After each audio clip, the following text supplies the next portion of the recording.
우리 함께 주님 찬양하겠습니다. 찬송가 370장으로 주님 찬양합니다.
주님을 찬송하면서 할렐루야 할렐루야 내 앞길 멀고 험해도 나 주님만 따라가리 내 주는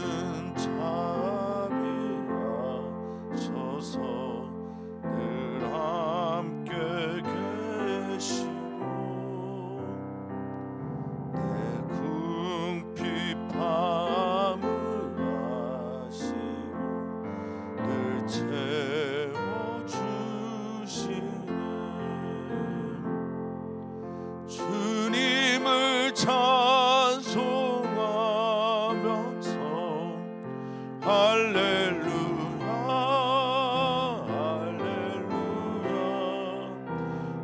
앞길 멀고 험해도 나 주님만 따라가리 내 주와 맺은 언약은 영불변하시니 그 나라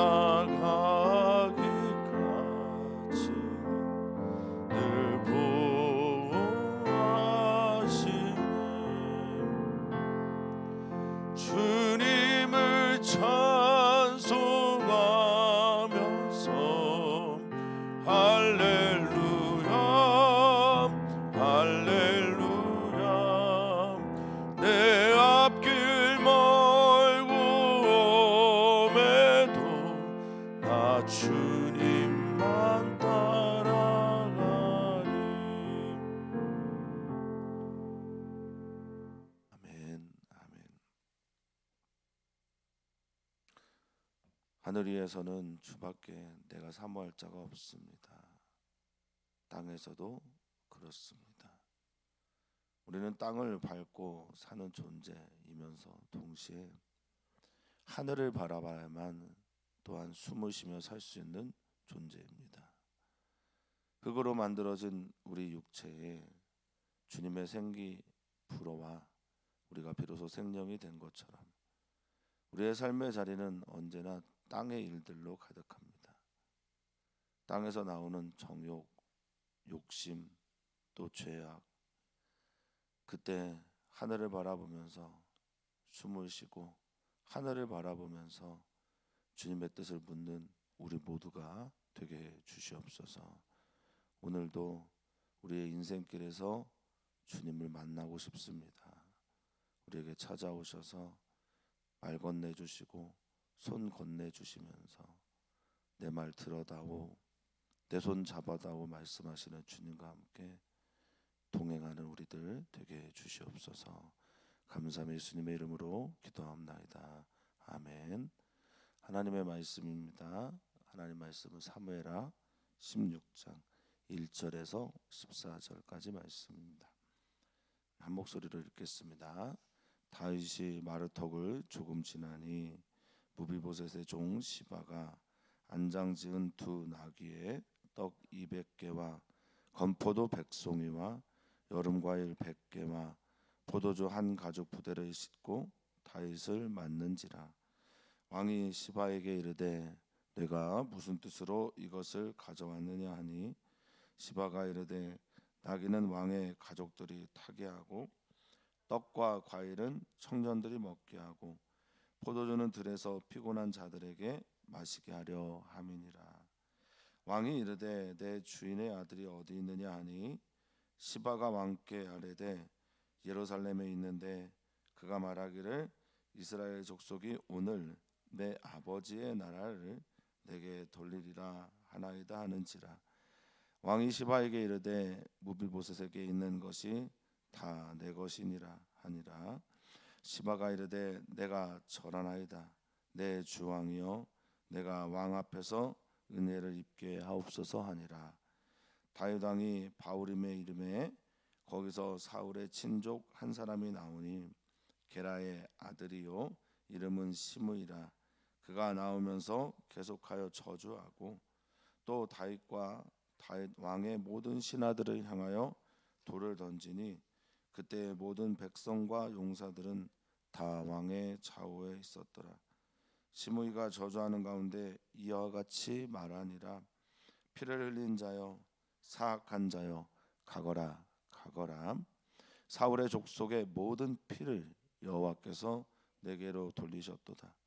그를 이어서 내가 왕이 되었으나 여호와께서 나라를 내 아들 압살롬의 손에 넘기셨도다. 보라 너는 피를 흘린 자이므로 화를 자초하였느니라 하는지라. 스루야의 아들 아비새가 왕께 여짜오되 이 죽은 개가 어찌 내 주 왕을 저주하리까. 청하건대 내가 건너가서 그의 머리를 베게 하소서 하니 왕이 이르되 스루야의 아들들아 내가 너희와 무슨 상관이 있느냐. 그가 저주하는 것은 여호와께서 그에게 다윗을 저주하라 하심이니 내가 어찌 그리하였느냐 할 자가 누구겠느냐 하고 또 다윗이 아비새와 모든 신하들에게 이르되 내 몸에서 난 아들도 내 생명을 해하려 하거든. 하물며 이 베냐민 사람이랴. 여호와께서 그에게 명령하신 것이니 그가 저주하게 버려두라. 혹시 여호와께서 나의 원통함을 감찰하시리니 오늘 그 저주 때문에 여호와께서 선으로 내게 갚아 주시리라 하고 다윗과 그의 추종자들이 길을 갈 때에 시므이는 산비탈로 따라가면서 저주하고 그를 향하여 돌을 던지며 먼지를 날리더라. 왕과 그와 함께 있는 백성들이 다 피곤하여 한 곳에 이르러 거기서 쉬니라. 아멘. 아멘. 인간을 호모비아토르라는 표현으로 종종 쓰죠. 저도 몇 번 소개를 드렸는데 호모비아토르라는 말은 길 위의 사람이란 말입니다. 우리는 다 길 위에 있는 사람들인데 누구의 길을 걸어가느냐, 또 누구와 닮은 길을 걸어가느냐, 그리고 그 길에서 어떤 이야기를 만들어가느냐 등등이 숙제일 겁니다. 길 위에서 길의 이 여정 속에 있는 사람들은 다양한 만남이 있는데요. 우리는 뭐 그 만남의 대부분은 사람이겠죠. 근데 사람들과 함께 섞여서 만들어가는 일들이 상황들이라고 할 수 있겠습니다. 우리의 삶의 자리는 다양한 상황들로 가득 차 있습니다. 유진 피터슨이란 이제 돌아가신 지 좀 됐는데 목사님이 다윗 이야기를 쓰면서 다윗 현실의 뿌리박은 영성 이런 책을 썼어요. 다윗의 이야기는 현실적이다.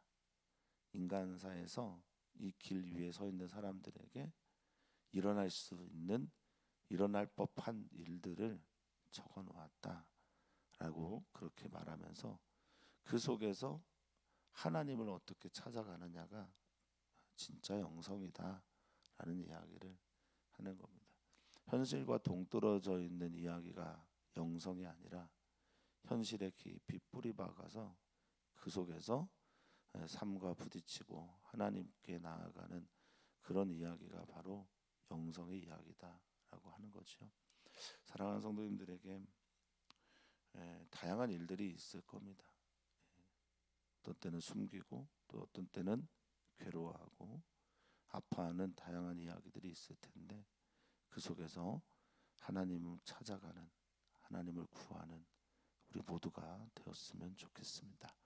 자, 오늘 두 사람의 이야기와 함께 또 그 두 사람이 만들어내는 이야기들, 다윗의 주변에 일어난 이야기들, 다윗의 길에서 만난 사람들, 이렇게 보면 좋겠습니다. 길의 여정에서 시바라는 사람을 먼저 만납니다. 시바는 사울 왕의 종이면서요, 다윗 때문에 무비보셋의 종이 된 사람입니다. 다리를 저는 장애가 있는 무비보셋, 그가 요나단의 아들이기에 다윗이 그를 선대하고 시바가 관리했던 땅과 재산을 무비보셋에게 주지요. 그런데 그 시바가 나와서 왕을 맞이하는 겁니다. 마루턱이라고 하는 건 정상입니다. 정상, 로시라고 하는 히브리어인데 머리, 정상, 꼭대기 등을 말합니다. 마루턱을 조금 지나 내려가고 있는데 시바가 옵니다. 두 나귀를 준비했고 떡을 200개, 건포도 100송이, 여름 과일, 이거는 대추야자일 가능성이 높습니다. 당시 포유쿠스라고 하는 이 대추야자를 준비한 것 같습니다. 대추야자 100개, 포도주 한 구작 부대를 싣고 다윗을 맞이합니다. 만나는 거죠. 저희 아버지께서 이제 그런 말씀하세요. 저는 이제 교회를 이동을 잘 안 하니까 이동을 안 하는데 그런 말씀하신 적 있어요. 선배 목사님에게도 들었던 이야기인데 어느 교회에 새롭게 옮겨서 어느 교회에 가서 담임이 될 때 첫 번째로 너에게 달려 나오면서 가방을 들어주는 사람 조심하라고. 그 사람은 너의 편이 계속해서 되어질 가능성이 매우 낮다. 이런 이야기를 했어요. 먹을 거 잔뜩 들고 나오면서 다윗을 도우려고 하는데 다른 의도가 분명히 있죠. 이제 후에 압살롬의 난을 평정하고 돌아오게 됐을 때 무비보셋이 어떠한 모습으로 또 다윗을 맞는지를 보게 될 겁니다. 우리가 이렇게 속아 넘어가는, 이렇게 잘 속는 게 인간이에요. 지금 다윗은 위기의 순간을 맞이하고 있고 이 위기의 시간은 언제나 지푸라기 하나라도 잡고 싶은 마음들이 있잖아요. 그래서 지푸라기 잡고 나온 분이 안 좋은 결과물을 나중에 다윗은 또 보게 됩니다. 안 좋다기보다는 좀 난처하겠지만, 그래서 이 말씀이 무엇을 우리에게 교훈하는 것인가 좀 생각해봤으면 좋겠습니다. 오늘 우리 주변에 우리를 속이려고 하는 사람들은 우리에게 과하게 친절을 베풉니다. 그래서 때로는 따끔한 말을 하는 사람이 우리를 더 사랑하는 사람일 수도 있겠다라는 생각을 덜어 하곤 합니다. 과한 친절. 시바가 지금 다윗에게 나와서 그렇게 합니다. 시바에게는 다른 목적이 있죠. 너 이거 왜 가져왔냐라고 하니까 나귀는 왕의 어린 가족들을 이제 가탄이라고 하는 여리고 어린 자녀들이나 여인을 태우시고 그리고 떡과 과일은 청년들이 좀 먹었으면 좋겠고요. 그리고 포도주는 피곤한 자들, 이제 피곤하다라는 말이 아예프라는 건데요. 이 들에서 기진하다, 탈진하다 이런 뜻을 말합니다. 그러니까 완전히 탈진해 있는 사람들, 녹초가 된 사람들에게는 이 포도주를 먹어서 좀 정신을 차리게 했으면 좋겠습니다. 선의를 베푸는 거죠. 사랑을 베푸는 거죠. 근데 다윗이 잘못했겠습니까? 알아보지 못하는 거지. 우리도 그럴 수 있습니다. 우리도 알아보지 못할 수가 있어요. 근데 문제는 이제 그 다음입니다. 그 다음에 어떻게 할 것인가? 이거는 후에 어떤 이야기의 또 새로운 단초가 되죠. 지금 이 글을 쓰고 있는 이 상황에서 시바는 땅을 많이 가지고 있는 사람일 겁니다. 재산이 많은 사람일 겁니다. 어떻게 그가 재산을 갖게 되었는지를 보여주는 거죠. 자, 3절을 보면 왕이 궁금해하죠. 야, 무비보셋 어디 갔냐? 내 주인의 아들 어디 있냐? 사울 왕의 종이었으니까 요나단의 아들인 무비보셋 어디 있냐 묻자 그가 이렇게 대답했답니다. 예루살렘에 머물면서 야, 때가 왔다. 드디어 이스라엘 족속이 오늘 내 아버지의 나라를 나에게 돌리는구나 이렇게 말을 했다고 합니다. 시바가 거짓말을 하는 거죠. 시바라는 사람의 이름의 뜻이 이제 식물인데 뭐 그 이름의 뜻과는 상관없이 너무나 정직하지 않은 삶을 모습을 보여줍니다. 성경에서 이름 뜻 굉장히 중요합니다. 구약 성경은 여호와 하나님의 이름의 신학이 그 구약 전체를 덮고 있는 경우가 많습니다. 여호와라는 이름의 뜻, 하나님이라는 이름의 뜻. 그런데 사람에게도 되게 중요하죠. 야곱이 이스라엘 된 사건, 아브라함이 되는 것, 사람에게도 중요한데 식물이라고 하는 이름의 뜻 아마도 정직하게 그리고 모든 사람들에게 이익을 주는 존재라고 아마 지어졌을 건데 그렇지 않죠. 이름과 반대되는 삶, 그리스도인인데 그리스도인과 반대되는 삶, 아버지인데 아버지답지 않은 삶. 그래서 우리는 이 답다라는 단어에 대해서 늘 고민하죠. 그 사람답다, 사람답다, 그리스도인답다. 그리스도인 나온 것의 첫 번째는 무엇일까? 요즘에 참 많이 고민이 됩니다. 저는 하나님 앞에서 정직하고 사람 앞에서 정직한 삶을 지향하는 게 그리스도인이라 생각하는데 그러지 못할 때 마음이 참 괴롭습니다. 그럴 때 정말 마음이 무너져 내립니다.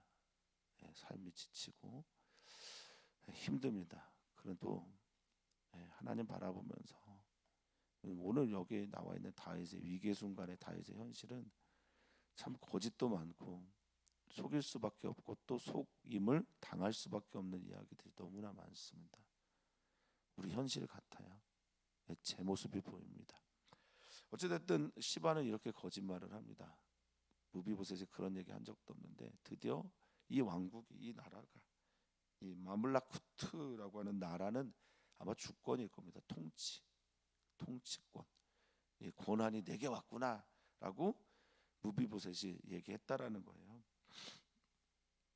그러자 왕이 다윗이 진위 여부를 파악도 안 하고 무비보셋이 그렇게 했는지 듣지도 않고 성급하게 결정을 내리죠. 왕이 말합니다. 야, 다 무비보셋 거 이제 다 네 거야. 내가 너한테 줄게. 다윗은 다시 돌아올 거라는 확신이 없었기 때문에 이렇게 말했을 수도 있고, 그리고 시바의 호의가 너무 좋아서 그렇게 말할 수도 있습니다. 여러 가지가 있겠지만 속아 넘어가서 그렇게 말을 합니다. 속아 넘어가게 하는 시바도 문제고 속아 넘어간 다윗도 문제입니다. 왜 그렇게 다윗이 잘 속았을까요? 왜 이렇게 잘 속았을까요?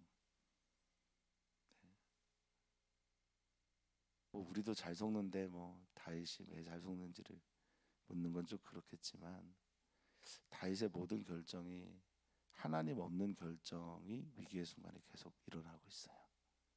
하나님께 묻지도 않고 하나님의 뜻에 대해서 궁금해하지도 않습니다.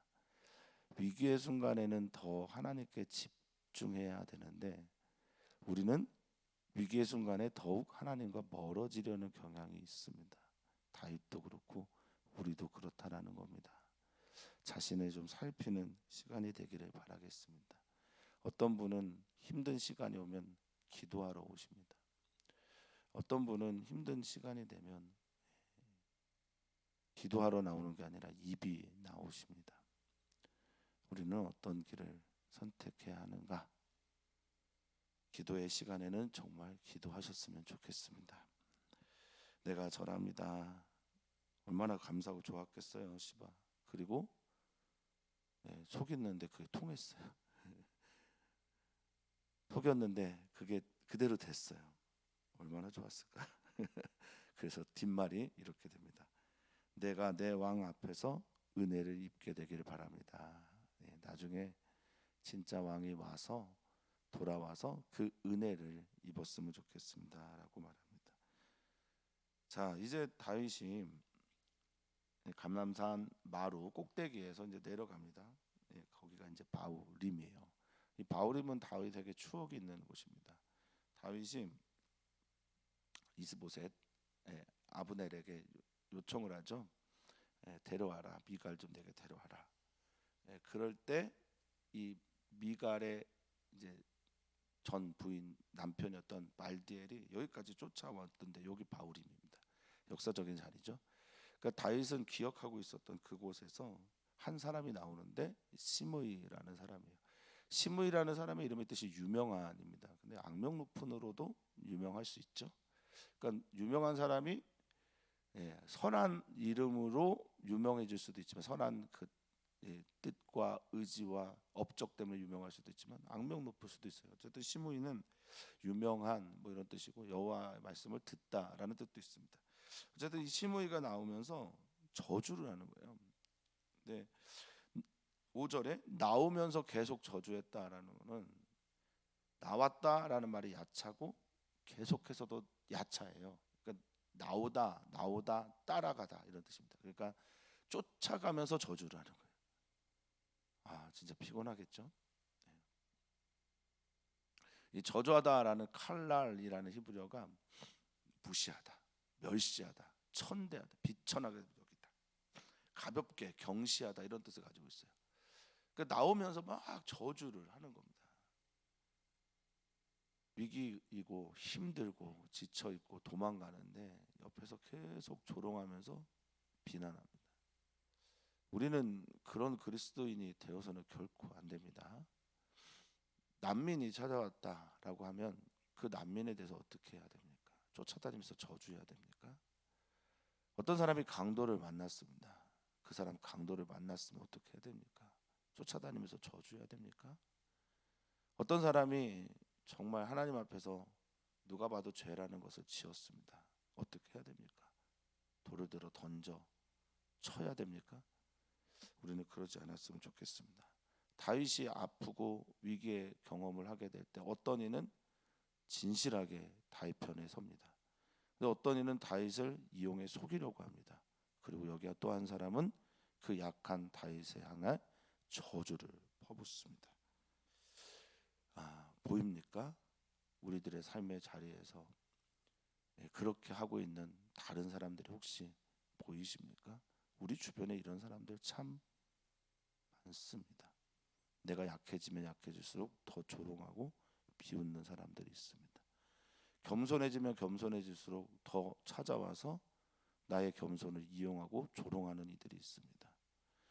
우리의 가치가 물질로 매겨지고 있는 호환되고 있는 이 세계 속에서 나의 갑이 되어서 갑질을 하는 사람들 얼마나 많은지 모릅니다. 주님이 여러분들을 아셨으면 좋겠습니다. 안아주시고 품어주시고 그래도 그 길 주님의 길 걸어가자라고 사랑하는 성도님들에게 말씀해 주셨으면 좋겠습니다. 자, 그러자 돌까지 던지고 있으니 위협을 느꼈습니다. 모든 백성과 용사들이 다 왕의 좌우에 있는데도 그렇게 합니다. 그의 말을 들어보면 이렇습니다. 그의 말은 이렇습니다. 피를 흘린 자여, 사악한 자여, 잘 가라, 잘 가라. 뭐 가라라는 말이 아이고 잘됐다, 빨리 가라, 떠나라 이런 말이죠. 여기 피 흘린 자여라는 이 말은 이시담이에요. 이시는 사람이고요. 피 흘린 이런 담, 피입니다. 그냥. 그러니까 이 말은 뭐냐면 너 피를 뒤집어 쓴 남자, 피의 사람 이런. 넌 항상 전쟁에서 피를 흘렸고 또 여기 이 사람은 베냐민 지파고 사울의 친족이니까 너 이 피, 너 사울왕과 요나단 그리고 이스보셋 너가 죽인 거야. 막 이렇게 말을 하고 있는 거죠. 뒤에 보면 자세하게 나옵니다. 이 사악한 자여라는 말은 벨리알입니다. 벨리알은 예수님 시대의 벨리알은 사단에게 이런 말을 썼죠. 무자비한 자, 무가치한 자, 깡패, 건달, 무익한 자, 비열한 자, 뭐 이런 말을 쓸 때 온갖 욕할 때 이런 말을 씁니다. 그러니까 다윗을 향해 저주의 내용이 구체적으로 넌 피의 사람이고 너는 벨리알이야라는 거였어요. 8절을 보면 사울 족속의 모든 피를 여호와께서 내게로 돌렸다라고 말합니다. 그래서 너는 피를 뒤집어 쓴 거야. 너가 지금 피를 흘린 이유, 생명의 위협을 느끼고 피를 뒤집어 쓴 그 사람인 것은 너가 사울 족속의 모든 피를 네가 지금 하나님 앞에 돌림받은 거야. 심판받은 거야. 이렇게 얘기합니다. 사랑하는 성도님들이 좀 힘든 길을 걸어갈 때 너 하나님께 심판받은 거야. 너 하나님이 너를 치신 거야. 이러면 좀 막 힘이 막 생기시죠? 내가 힘들고 위기의 순간이 됐는데 야, 너 하나님한테 혼나고 있는 거야.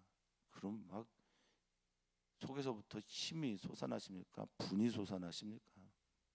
아니면 아래로 더 땅 꺼지듯이 아래를 향해 내려가십니까? 우는 자와 함께 울 수 있는 그리스도인 주님이 찾고 있습니다.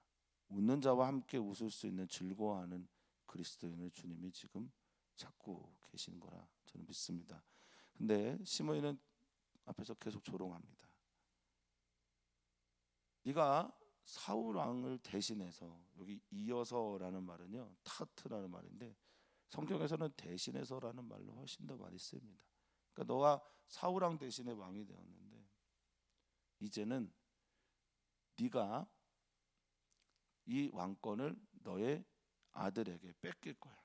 하나님이 압살롬의 손에 이 왕권을, 이 나라를 넘겼어라고 합니다. 멜루카라고 하는 이 나라, 왕권, 통치, 지배권 등을 말합니다. 이게 넘어갔어. 이유가 뭔 줄 알아? 너의 피 때문이야. 너의 피 때문에 네가 화를 받은 거야. 라라고 하는 화는 재앙입니다. 하나님의 심판을 말합니다.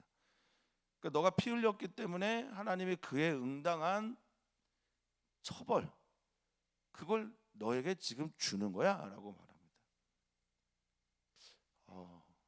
이런 말 쉽게 하면 안 되는데 그 화가 자기에게로 돌아올 텐데.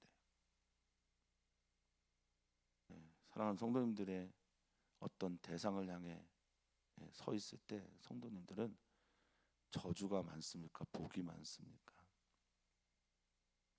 마땅해, 너 잘됐어 라는 말이 맞습니까? 그렇지 않은 게 더 많으십니까? 자, 듣다 못한 아비새가 화가 납니다. 이런 사람도 중요하죠. 필요하죠. 우리 주변에 이런 사람 있으면 좋죠. 호위무사.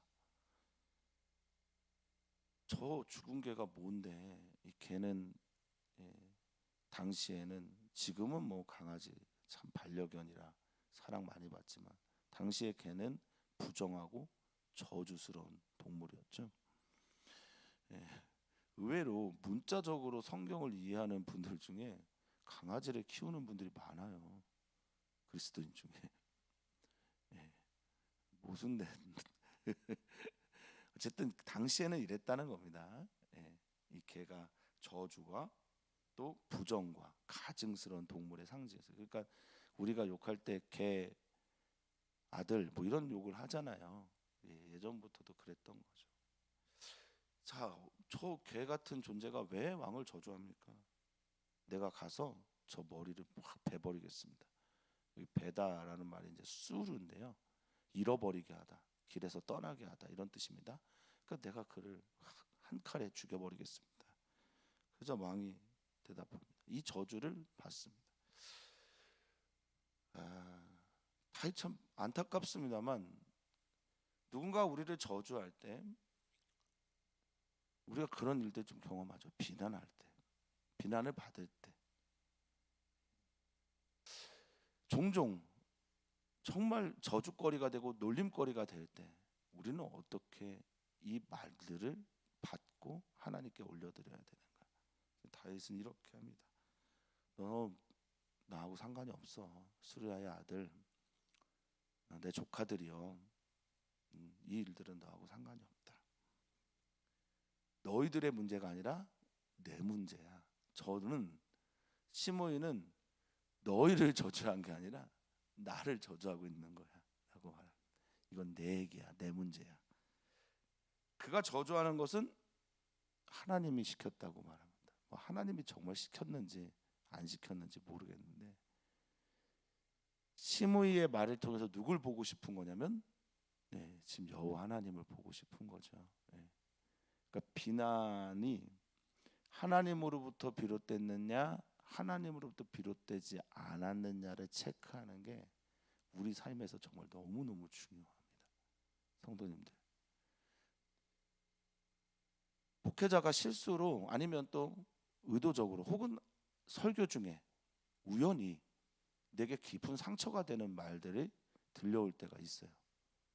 혹은 목회자가 아니더라도 공동체에서, 나의 가정 일터, 또 다른 곳에서 나도 모르게 깊은 상처를 주기도 하고 받기도 할 때 다윗은 이렇게 합니다. 그 여호와로부터 비롯된 말이야.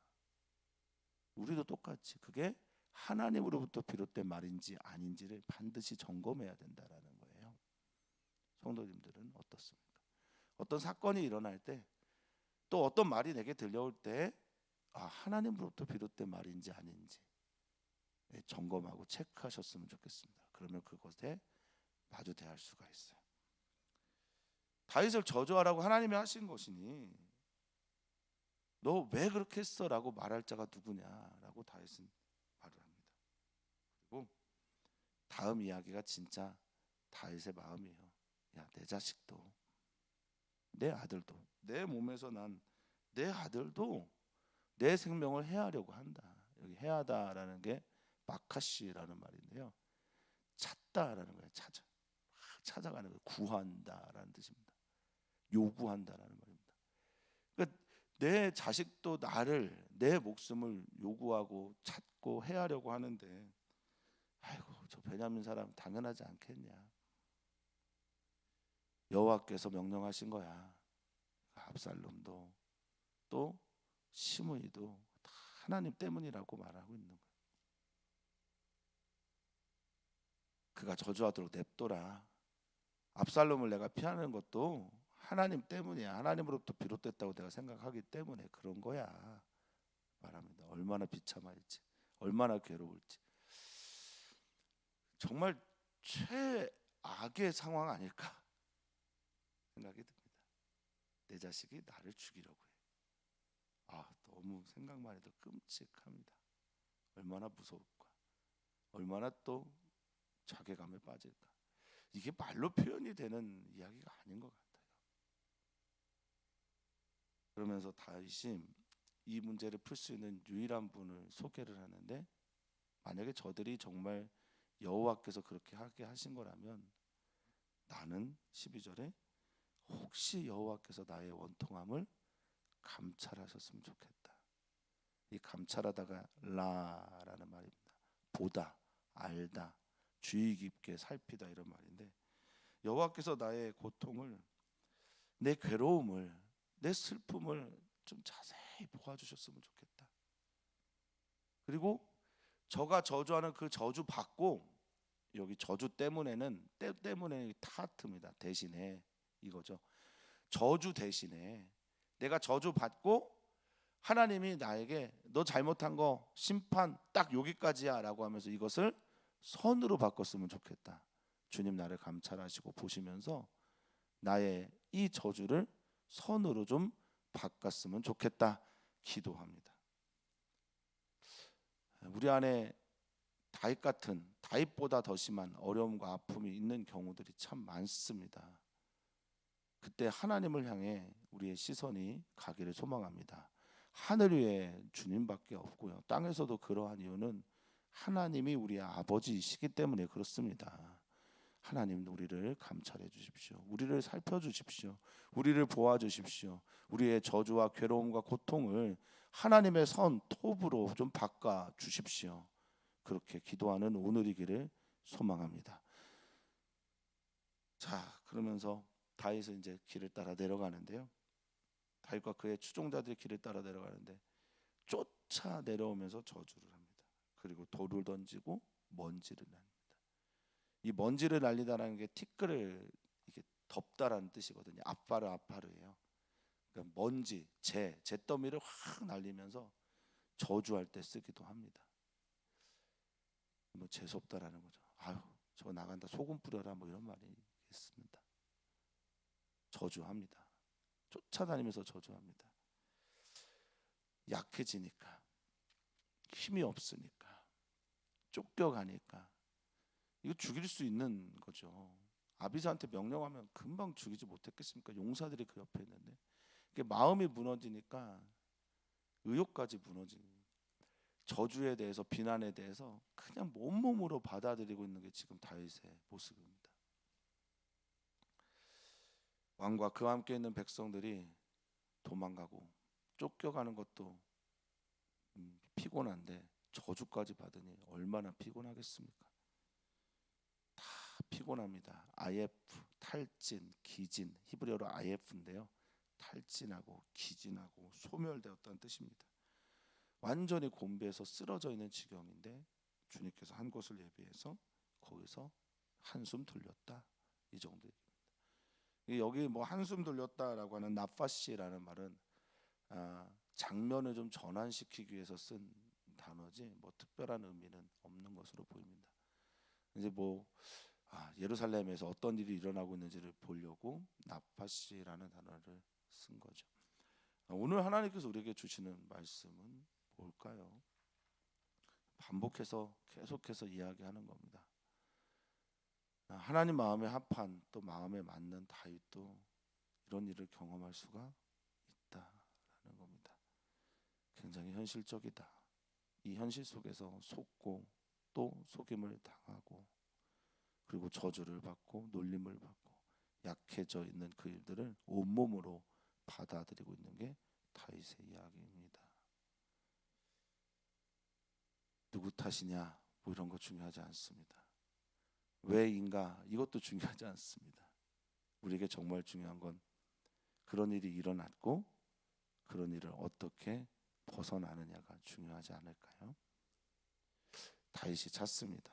여호와 하나님께서 나를 감찰하시면, 여호와 하나님께서 보고 계시면, 여호와 하나님께서 나의 모든 것들을 알고 계시면 내가 얼마나 억울한지, 이 저주가 얼마나 터무니없는지 여호와께서 알고 계시다면 이것을 선으로 바꿀 겁니다. 우리 주님께서 사랑하는 성도님들에게 일어나고 있는 모든 악한 것들을 선으로 바꾸어 주시기를 주의 이름으로 간절히 축원하고 축복합니다. 주님이 하십니다. 오늘 우리는 기도합니다. 어린이교회, 청소년교회 다음 세대 아이들을 위해서 기도하고 다음 세대 아이들을 위해 준비되고 있는 여름 행사들을 위해서 기도합니다. 100일이 이제 안 남았습니다. 80일, 90일 정도, 또 청년 제자교회까지 이 모든 여름 행사에 주님의 영이 강하게 임하기를 위해서 기도해 주십시오.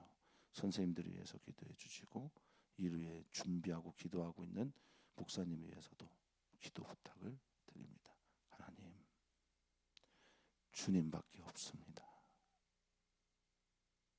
호모 비아토르라고 하는 길 위의 사람인 우리는 이 길에서 어떤 일을 만날지 도저히 알 수가 없습니다.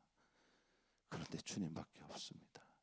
무슨 일을 만나도 어떤 걸음에, 어떤 길에서 어떤 일들을 만나도 주님밖에 없습니다. 역전시키리 주님밖에 없습니다. 속고 속이고 빼앗고 저주하고 조롱하는 이 수없이 많은 고통의 순간에 하늘을 바라보면서 생기를 요구하는 우리 사랑하는 성도들에게 주의 생기가 들어가게 하옵소서. 생명이 되게 하여 주십시오. 살아나게 주시옵소서. 살아서 움직이며 꿈틀대며 걸어가며 뛰며 주님을 바라보는 우리 귀한 성도들 되게 하여 주시옵소서. 오늘이 그날 되기를 간절히 소망하며 사랑 많으신 예수님의 이름으로 기도하옵나이다. 아멘. 주님, 주님 만져주십시오. 주님 만져주십시오.